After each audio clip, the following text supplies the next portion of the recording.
नमस्कार. मराठवाडा नेता media house मध्ये आपलं मनपूर्वक हार्दिक स्वागत आहे.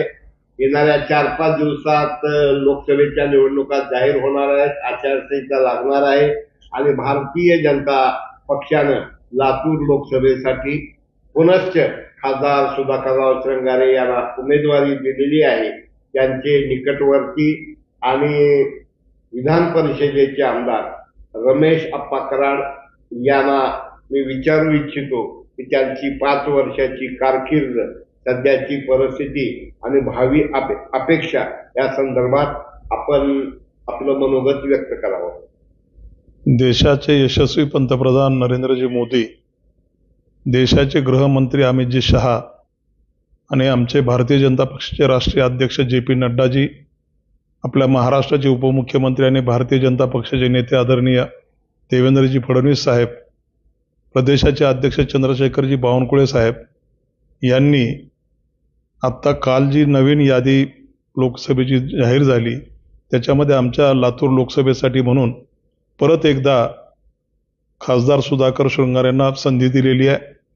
खासदार सुधाकर श्रंगारे 2019ला जवळपास 2,90,000 मताधिक्याने निवडून आले आणि त्याच्यानंतर गेल्या 5 वर्षामध्ये एक निस्वार्थी माणूस, एक सढळ हाताने मदत करणारा, दातृत्व असलेला माणूस, सर्वसामान्यांमध्ये मिसळणारा माणूस, कुठल्याही गटातटाच्या भानगडीत न पडणारा एक माणूस, या भूमिकेतून त्यांची ओळख झाली आणि ह्या सगळ्या गोष्टींची दखल घेऊन आमच्या पक्ष नेतृत्वाने परत एकदा त्यांना लातूर लोकसभेची संधी दिलेली आहे.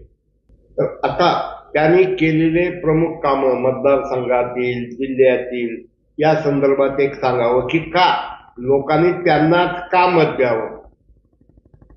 खासदार सुधाकर श्रंगारेंनी लातूर लोकसभा मतदारसंघामध्ये जे केंद्राचे प्रोजेक्ट आहेत, मग ते हायवे असतील, रेल्वेचे प्रश्न असतील, रेल्वे बोगीच्या कारखान्याचा विषय असेल, रेल्वेच्या पिटलाईनचा विषय असेल, असे वेगवेगळे प्रश्न सातत्याने संसदेमध्ये मांडून त्याचा पाठपुरावा करून ते प्रकल्प मंजूर करून घेण्याचं काम केलं आणि ते प्रकल्प आज पूर्णत्वास जात आहेत. आत्ता 2 दिवसापूर्वीच जो मराठवाडा कोच फॅक्टरी म्हणून ज्याचं नाव देशामध्ये 4 नंबरचा कारखाना म्हणून घेतलं जातं, त्या कारखान्याचं सुद्धा लोकार्पण नरेंद्र मोदींच्या हस्ते 2 दिवसापूर्वी झालं.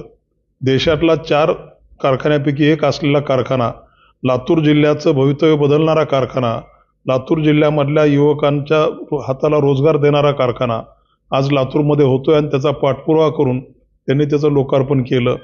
लातूरमध्ये रेल्वे लाईनला पीट लाईन नव्हती, त्याचा पाठपुरावा करून पीट लाईन मंजूर करून घेतली. आज लातूर रेल्वे स्टेशनचं सौंदर्यीकरण चालू आहे. ते अनेक अशा गोष्टी आहेत की त्या गोष्टी खासदार साहेबांनी संसदेमध्ये मांडून, दिल्ली दरबारी मांडून त्या लातूरसाठी मंजूर करून घेतल्या आणि त्याचं बदलतं रूप आज आपल्याला सगळ्यांना बघायला मिळतंय. आणि या सगळ्या गोष्टींची दखल घेऊन लातूर जिल्ह्यातील सुद्धा सगळ्या भारतीय जनता पक्षाच्या पदाधिकाऱ्यांनी, कार्यकर्त्यांनी एकमुखी त्यांची मागणी केली आणि पक्ष नेतृत्वाने दखल घेऊन त्यांना परत सेवा करण्याची संधी दिली. येणाऱ्या काळात निवडणुकीला प्रमुख काय प्रॉब्लेम असतील किंवा काय विषयावर फेस करावं लागेल किंवा का मत परत द्यावं मोदींना आणि यांना, आपल्या श्रंगारेंना, असं आपल्याला वाटतंय. देशामध्ये 10 वर्षापूर्वी नरेंद्र मोदींच्या नेतृत्वामधलं सरकार आलं आणि या 10 वर्षामध्ये देशाचा चेहरा मोहरा बदलण्याचं काम, देशाचं एक उंची वाढवण्याचं काम, देशाला आर्थिक स्थैर्य देण्याचं काम, देश विकसनशील भारत करण्याचं काम नरेंद्र मोदींच्या नेतृत्वामध्ये झालं. आज देशामध्ये जे जे मोठे प्रोजेक्ट येत आहेत, ज्या ज्या मोठ्या योजना येत आहेत आणि विशेषतः सर्वसामान्य 18 पगड जाती धर्माच्या लोकांना केंद्रबिंदू मानून ज्या योजना चालू केल्या, त्या योजनेचा लाभ प्रत्येक सर्वसामान्य लाभार्थ्यांपर्यंत पोहोचवण्याचं काम या सरकारच्या माध्यमातून झालं. आणि ही सगळ्यात मोठी उपलब्धी आहे की आज वंचितांना न्याय देण्याची भूमिका असेल, 18 पगड जाती धर्माला न्याय देण्याची भूमिका असेल, ग्रामीण भागामध्ये PM किसान योजना असेल, जलजीवन मिशनची कामं असतील, प्रत्येक घराला नळाने पाणी मिळावं आणि शुद्ध पिण्याचं पाणी मिळावं, हे 75 वर्षामध्ये कोणाला सुचलं नाही. पण नरेंद्र मोदींच्या नेतृत्वातल्या सरकारने हे निर्णय घेतला आणि आज गावोगाव जलजीवन मिशनच्या माध्यमातून कामं चालू आहेत आणि प्रत्येकाच्या घरामध्ये नळाने शुद्ध पाणी पिण्याचं मिळणार आहे.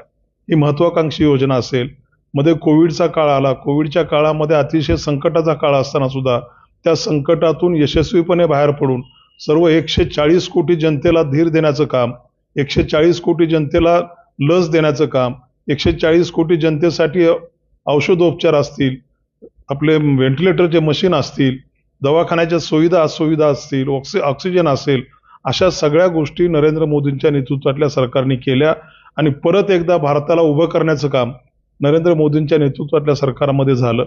आज शेतकरी असतील, सर्वसामान्य मजूर असतील, या सगळ्यांना केंद्रबिंदू मानून ज्या ज्या काही योजना चालू झाल्या त्या योजनेचा लाभ आज सगळ्यांना मिळतोय. आत्ता गेल्या 2 महिन्यापूर्वी विश्वकर्मा योजना चालू केली गेली, त्याच्यामध्ये सरकारमध्ये होत आहे. आज आपण सगळ्या देशभर जरी कुठं जरी गेलात तर 4 पदरी हायवेचे कामं चालू आहेत. नितीन गडकरींसारखा एक दूरदृष्टी असलेला नेता आणि त्यांच्या पाठीमागे नरेंद्र मोदींसारखा एक विश्वगौरव नेता यांच्या माध्यमातून देशामध्ये जी विकासाची मोठी कामं चालू आहेत.